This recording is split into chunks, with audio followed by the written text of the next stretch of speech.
So our question today is from Elizabeth, who is, she says she's an upstate New Yorker. Wow, thanks for listening. And crucially, a woman as well. So she listened to Harry's call last time for questions from women. Thanks for writing in. She asks, why are there Conservative MPs who don't like Rishi Sunak? She says she's heard this mentioned in coverage, but no one explains why. I think this is actually a really good question, because from the casual observer, I'm sure you've had this from people that you speak to who, don't really follow politics in the obsessive way that we do. Rishi Sunak kind of looks like the obvious choice for the Conservative Party. But of course, he's not universally liked among MPs. And in the leadership election we had before, the one earlier this year, out of the Tory MP electorate of about, I think it was 358 MPs, he won 137 votes. So while he received more votes than Liz Truss did from MPs, it wasn't a majority of MPs like Boris Johnson got in the fifth ballot in 2019. So this time around, he did reach that majority of MPs, but it was, just before nominations closed, I think less than 3 hours before they closed. And that suggests there isn't anywhere near a kind of unanimous support for Sunak within the party. And we should go through the reasons why. I mean, firstly, there's this perception from Boris Johnson allies that he stabbed the former Prime Minister in the back, and his resignation was the reason for his downfall. That's put off a number of people. But then there's also an ideological thing, isn't there? This idea is built up that he's not a true Conservative. So his national insurance rise wasn't very popular with some Tory MPs, not only because it would be breaking a manifesto pledge, but also they viewed themselves as a low tax party. And, I mentioned his pandemic support in the first half. While that was very popular, still is very sort of positively seen, there was still discomfort among some Tories that it was a sort of big state style policy solution. There was a little bit of anxiety about that in the party, and that's why he developed this reputation when he was up against Liz Truss of being the kind of left candidate, even though he was the Brexiteer and the sort of, fiscally dry candidate. Rachel, what are you picking up about that opposition to Rishi Sunak, even now?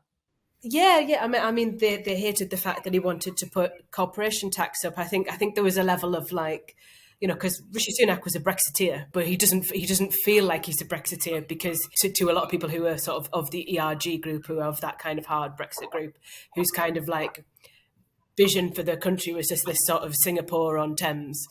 And then they had a Brexiteer Chancellor who was prepared to, hike up corporation tax and was prepared to introduce the furlough scheme and things like this. And that's not the kind of free market, free enterprise kind of libertarian Singapore on Thames vision that those Brexiteers would prefer.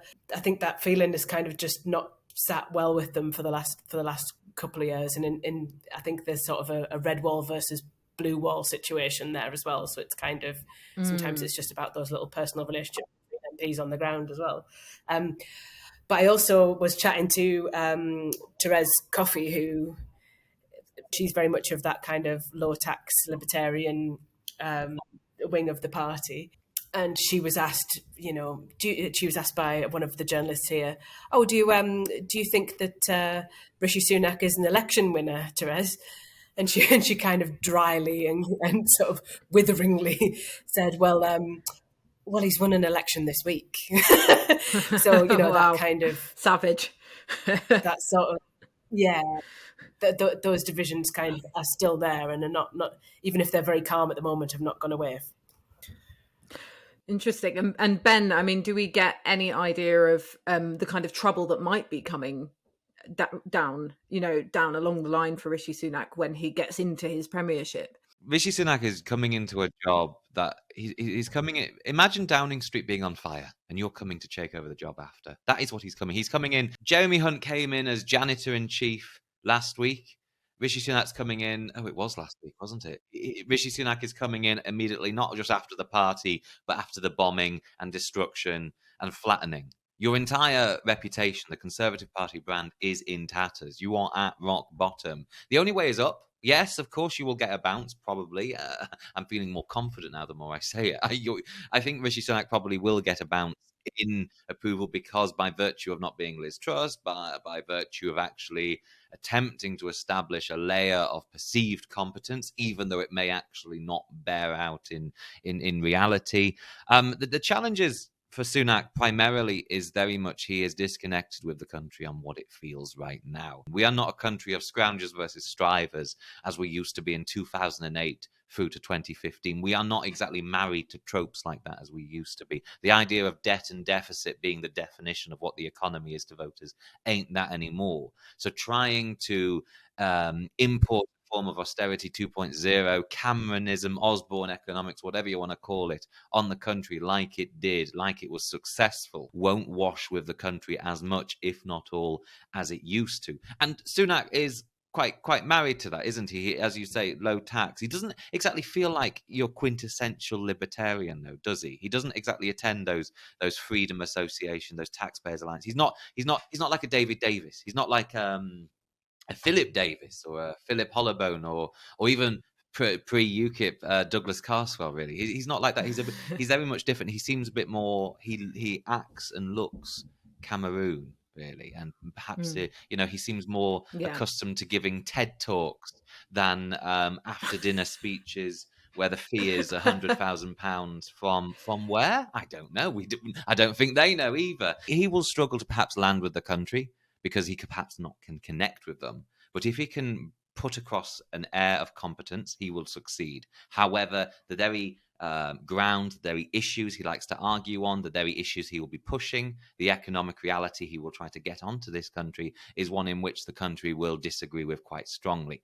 Nonetheless, he will be seen as competent, which will help him. However, the issues do not favour him. So that will be the primary fighting, the battlefield that will come. That's Labour's problem. They've got to look competent. They've got to look ready. Half of the drive in the poll surge for Labour is by virtue of them being better than Liz Truss, being better than rock bottom, being better than Boris Johnson. But half of that also is actually they put out some pretty good policies, well received with the public, and Starmer is beginning to improve his image. Nonetheless, though, they've got to do more. They've got to look more competent, and Rishi Sunak will be competing with Labour for that, at least in the future. So I could see someone like Rishi Sunak being quite appealing to some younger voters that were previously quite loyal to Labour. I could see him. He's got that sort of tech bro feel. You can see him like going talking about jobs of the future, and that appealing to quite a few younger voters in more urban areas that the Conservative voters have struggled with for a while. I'd be interested to see what they do on sort of research and development and those kinds of things, if they really, what kind of age groups the Conservative Party will start to really target at the next election. The thing about young people is we tend to think they're all Labour voters. 60-70% of them do tend to vote Labour, but that is of Labour voters that turn out. And they are overwhelmingly graduates. They are overwhelmingly uni students. There's about a good chunk of young people who don't turn out to vote, who don't go to university, who normally stay in the town in which they were born in. And they're a lot more socially, I wouldn't say right-wing, but less socially progressive than the average young person. They are a kind of voter that are normally quite, as Rachel says, quite enthused by, perceptions of being aspiration, quite independent, quite, getting on. And Sunak, the thing with Cameronism, Osborneomics, I suppose, is they kind of try to dress up, rugged individualism in a modern light. Whether or not it was successful or not, well, that's for other people to debate. But there can be an appeal for that in this country still. And I'm not saying Sunak will win the next election, but I am saying he can definitely pull that Labour lead down. Well, ironically, that was Liz Truss's read of young people, wasn't it? As Airbnb being Deliveroo eating, Uber riding freedom fighters. Yeah. All right. Well, thank you both of you for taking the time out of what has been a very, very busy news day. And I will speak to both of you on the podcast soon.